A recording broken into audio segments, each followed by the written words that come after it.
Hi all welcome back. ఈ వీడియోలో మనం రేంజ్ ఏ విధంగా క్యాలిక్యులేట్ చేయాలి మనం డిస్కస్ చేద్దాము. ఇప్పటి వరకు మనం ఫంక్షన్స్లో ఫంక్షన్ బేసిక్స్ ఏంటిది అండ్ వన్ వన్ ఏంటి, ఆన్ టూ ఏంటిది, మెనీ టూ ఏంటిది, చాలా చాలా అంటే మీన్ డొమైన్ ఎలా కనుక్కుంటాము, నార్మల్ ఫంక్షన్స్కి ఎలా కనుక్కుంటాము, ట్రిక్స్ ఏ విధంగా యూజ్ చేస్తామనేది ఇప్పటి వరకు నేను మీకు చాలా షార్ట్ ట్రిక్స్ చెప్పాను. చూడకపోతే డిస్క్రిప్షన్లో ఆల్ వీడియోస్ లింక్స్ అవైలబుల్ ఉంది, అక్కడికి వెళ్ళి చెక్ చేసుకోండి బేటా.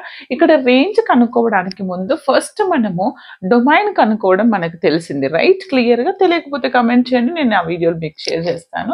ఇప్పుడు ఈ ఫంక్షన్ ఇచ్చారు, దీనికి నేను రేంజ్ కనుక్కోవాలి. రేంజ్ కనుక్కోవాలంటే మీరు ఏం టెన్షన్ పడాల్సిన అవసరం లేదు. డొమైన్కి డైరెక్ట్ మనం ఈ డినామినేటర్లో that value it should not equal to 0 అయ్యే విధంగా మనకి చాలా కండిషన్స్ ఉన్నాయి. రూట్ ఉంటే ఏంటి, 1/f ఉంటే ఏంటిది, అండ్ 1/√ ఉంటే ఏంటిది, అలా చేస్తాం. కానీ ఇక్కడ ఏంటిది అని అంటే డొమైన్ కనుక్కోమన్నప్పుడు the first case you should write the function in terms of y. First దీన్ని నేను వైలో ప్రజెంట్ చేయాలి. మనకు తెలుసు y is equal to f of x కదండి. అంటే నేను దీన్ని ఏమని రాయొచ్చు, y is equal to 1/x-1 అని రాసేసి ఏంటిది ఫంక్షన్ ఇన్ టర్మ్స్ ఆఫ్ ఎక్స్లో ఉంది, బట్ మనము the function in terms of వైలో రాసి ఎక్స్ వాల్యూస్కి ఫైండ్ అవుట్ చేస్తే దట్ ఈస్ ద రేంజ్. ఇప్పుడు నేను దీన్ని ఏం చేస్తాను, క్రాస్ మల్టిప్లై చేస్తే ఇదేమవుతుంది, xy minus y is equal to 1. నేనేం రాయాలి, ఎక్స్లో రాయాలి కాబట్టి y అటు తీసుకెళ్తే 1+y, then x is equal to what, 1+y upon y. ఇదేంటిదండి, నాకు ఒక్కసారి బాగా ఆలోచించండి. ఇప్పుడు నాకు రేంజ్ అంటే ఏంటిది అని అంటే మనకి y is equal to f of ఎక్స్లో ఇచ్చినటువంటి ఎక్స్ని ఇన్ టర్మ్స్ ఆఫ్ వైలో రాసి y యొక్క రేంజ్ కనుక్కుంటాం లైక్ అవర్ డొమైన్ లాగా. ఇక్కడ first denominator it is not equal to 0 అవ్వాలి. Why, because if it is 0 something by 0 అంటే ఇన్ఫైనట్, ఇదేంటిది అన్డిఫైన్ అవుతుంది. కాబట్టి నేను ఇక్కడ దీన్ని ఏమని రాస్తాను అని అంటే this is not equal to 0 అంటే ఏంటిది, నాకు ఇక్కడ చూడండి క్లియర్గా మనకి ఇక్కడ డొమైన్ ఏం చెప్తుంది అని అంటే y is not equal to 0. One condition అంటే it satisfies for all the real numbers. Range ఏమవుతుంది, range is what, y belongs to what, all the real numbers except 0. Is it clear? ఈ విధంగా రాయాల్సి ఉంటుంది. I'll give one more example, just second. Okay, 1/x-y చూసాం కదా. ఇప్పుడు మనం ఏం చేద్దాము అని అంటే ఫర్ సపోజ్ ఈ ట్రిగ్నోమెట్రీ అయినా ఇవ్వచ్చు, లేదంటే నార్మల్ ఫంక్షన్ తీసుకొని ఒకసారి సాల్వ్ చేద్దాము. x+1/2x-3. Just note down, x+1/, function f of x is equal to x+1/2x+3. Okay, ఇప్పుడు నేను దీనికి రేంజ్ ఫైండ్ అవుట్ చేయాలి అని అంటే ఫస్ట్ ఏం చేస్తాం మనం, నేను దీని మీద హింట్స్ కూడా చెప్తానండి, అవి స్పెషల్ హింట్స్ బట్ కొంచెం లెంతీ ఉంటుంది. ఐఐటి జేఈ ఓరియంటెడ్లో అవి నెక్స్ట్ క్లాస్లో ఉంటాయి. ఇప్పుడు దీన్ని నేను y is equal to f of x కాబట్టి y is equal to x+1/2x+1 అని రాస్తాను. 2x+3 do the cross product చేస్తే ఏమొస్తుంది, 2xy + 3y is equal to x+1. From here x terms అన్ని ఒకవైపు తీసుకురండి బేటా, ఇది -x అవుతుంది అండ్ y టర్మ్స్ అటు తీసుకెళ్ళండి, 1 - 3y అవుతుంది. Now from here x common తీస్తే 2y - 1 ఈక్వల్ టు 1 - 3y. ఎందుకని నాకు x టర్మ్ తెలియాలి, 1 - 3y/2y - 1. ఎందుకని, ఫంక్షన్ ఇన్ టర్మ్స్ ఆఫ్ వైలో రాసి అప్పుడు మనం డొమైన్కి ఏ విధంగా కనుక్కున్నామో అప్పుడు మీరు రేంజ్ని డిఫైన్ చేయాల్సి ఉంటుంది. ఇక్కడ ఇది ఎప్పుడు డిఫైన్ అవుతుంది, this denominator which is not equal to 0 అంటే ఏంటిది, 2y - 1 నాట్ ఈక్వల్ టు 0 అంటే ఏంటిది, 2y ఒకవేళ అది తీసుకెళ్ళాం అనుకోండి, 2y not equal to 1 and y is not equal to 1/2. y అనేది 1/2 కాకుండా remaining all the values the range ఎలా రాస్తాము, range of y will belongs to what, all the real numbers except what half. Okay, అర్థమైందా? This is the range. Sorry, ఇలా రాయడానికి ముందు ఒక్కసారి మీరు దీన్ని ఏం అబ్జర్వ్ చేయాలంటే చూడండి, ఇటు సైడ్ కనిపిస్తుందా?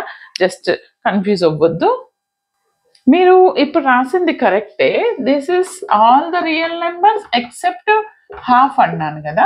దీన్ని ఇంకెలా రాయొచ్చు అని అంటే రేంజ్ని చూడండి, హాఫ్ కాకుండా ఆల్ ద రియల్ నెంబర్స్ అంటే -∞ టు హాఫ్ వరకు, అంటే హాఫ్ కాకుండా యూనియన్ ఇంకొకటి ఏంటిది హాఫ్ నుంచి +∞. ఇది కరెక్టే. ఈ విధంగా కూడా రాయొచ్చు.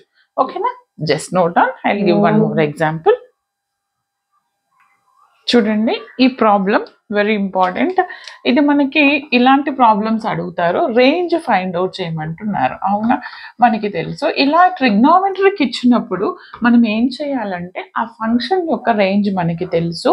ఎందుకని? ఈ సైన్ అనేది దేనికి దేనికి మధ్యలో వేరియేట్ అవుతుంది? -1 ≤ sin x ≤ 1. sin x యొక్క లిమిట్స్ ఏంటిది మనకి? This boundaries -1 to 1. But okay, ఇప్పుడు నాకు ఇది కావాలి కాబట్టి నేను ఏం చేస్తానంటే ఫస్ట్ 2 తోని ప్రోడక్ట్, -2 sin x ఉంది కదా, -2 తోని ప్రోడక్ట్ చేద్దాం. ఓకే, అప్పుడు అది ఏమవుతుంది? మైనస్ మైనస్ ఇది +2 అవుతుంది, ≤ 2 sin x. -2తో ప్రోడక్ట్ చేస్తున్నాను. చూడండి నాన్న, మైనస్తో చేస్తున్నాను కదా, అప్పుడు ఇన్ఈక్వాలిటీ కూడా చేంజ్ అవుతుంది. ఇది గ్రేటర్ దెన్ అవుతుంది, -2 sin x అవుతుంది, > -2 అవుతుంది. తర్వాత 3ని యాడ్ చేయాలి. ఈ -2 sin xకి +3ని యాడ్ చేస్తున్నాను. +3ని యాడ్ చేస్తే ఇది ఏమవుతుంది? 3 + 2 5 అవుతుంది, గ్రేటర్ దెన్ ఇంకేమవుతుంది బెట? 3 + 2 5 అయింది కదా, 3 - 2 sin x అవుతుంది. అండ్ 3 - 2 ఎంత బెట? 1 అవుతుంది. అవునా? ఇలా రాయొచ్చు, రైట్? నేను దీన్ని రెసిప్రోకల్ రాస్తాను. ఎందుకని? I need 1 this function. Reciprocal రాసినప్పుడు ఇది ఇన్ఈక్వాలిటీ ఏమవుతుంది నాకు? 1/5. రెసిప్రోకల్లో greater than will become to less than 1/3 - 2 sin x <1/1. అవునా? బట్ నాకేం కావాలి? యాక్చువల్గా 2 దిస్ టోటల్ ఫంక్షన్. అంటే 2తోని మీరు దీన్ని మళ్ళీ ప్రోడక్ట్ చేయండి. 2తో చేస్తే ఇది 2 అవుతుంది, ఇది 2 అవుతుంది, ఇది 2 అవుతుంది, రైట్? అంటే ఇప్పుడు మనకు కావాల్సింది ఇది కదా. ఈ ఫంక్షన్ వేటి మధ్యలో ఎగ్జిస్ట్ అవుతుంది? 2/5, 2 < అంటే దీని లిమిట్స్ 2/5, 2. అప్పుడు నాకు రేంజ్ ఏమని చెప్తాను నేను ఇక్కడ? The range of the function is ఏంటిది? 2/5, 2. This is my answer. Okay, note down. I will give one more example. Very simple. చూడండి, ఈ ప్రాబ్లంకి రేంజ్ ఫైండ్ అవుట్ చేయమంటే first we have to consider y = 1/√x - 5. Okay, ఇప్పుడు ఏం చేస్తాను నేను? Squaring on both sides. అప్పుడు ఏమవుతుంది? y² = 1/x - 5. ఈ రూట్ని రిమూవ్ చేయడానికి. తర్వాత do the cross product. Cross product చేస్తే ఏమొస్తుంది? xy² - 5y² = 1. From here I need x కావాలి కదా, 1 + 5y² అవుతుంది. x = 1 + 5y² ఎంత బెట? y². ఇక్కడ y² అంటే the denominator it should not equal to 0. అంటే y అనేది నాట్ ఈక్వల్ టు 0 అయితే that is the range. That's it. The range is what? The range is x belongs to what? The range x belongs to all the real values except 0. ఇలా రాయొచ్చు. ఇంకెలా రాయొచ్చు మనము? -∞ to 0 excluding this, union 0 to infinite. Okay, ఈ విధంగా sorry all the real values. Okay, రాయొచ్చు, మీ ఇష్టం, ఎలా అయినా కన్సిడర్ చేయండి. ఇంకా పర్ఫెక్ట్ స్క్వేర్ మెథడ్ కూడా ఉంది. And some discriminate by 2a not equal to ఉంటే ఏంటిది? Discriminate by 2a is equal to greater than ఉంటే ఏంటిది? ఇంకా డిఫరెంట్ చాలా ప్రాబ్లమ్స్ ఉన్నాయండి. అవన్నీ మనం నెక్స్ట్ వీడియోలో చేద్దాము. All the very best. Like, share, comment compulsory.